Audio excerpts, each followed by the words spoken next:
Hundreds of Hasidic Jews in New Square are fighting against their own leaders. The students tell us the religious leadership there is simply too strict. They're even calling them extremists and terrorists. News 12's Tim Cassidy reports the story you saw first here on News 12.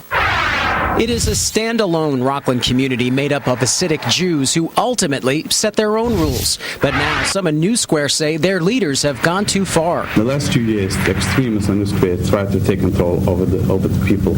By not identifying them, a group of 5 agreed to speak to us about their lives, which they say are filled with rules and regulations that, if not obeyed, leads to retaliation by men they call the Hasidic mob. They'll do anything to terrorize us, to interrogate us. As you can see from this YouTube video from Sunday night, an uprising against the leaders has begun. The leaders reportedly went to a man's house and told him to leave the community for not abiding, but a counter-protest formed.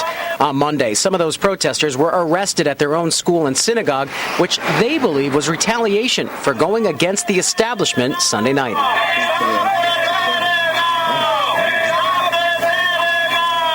They chanted "Stop the Terror" and tell tales of having tires slashed and windows broken if the rules are not followed.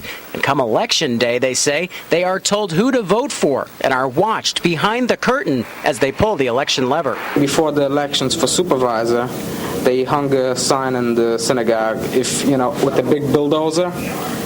If you don't vote for St. Lawrence, the other guy's going to bulldoze New Square, They make you believe this stuff. The group says they are not against their religion, but feel trapped under an extremist group of leaders determined to keep them in line. It is an unprecedented uprising in this community, which many say has only just begun. Hundreds now prepared to fight for their freedom which they say can only be obtained by stopping these extremist leaders.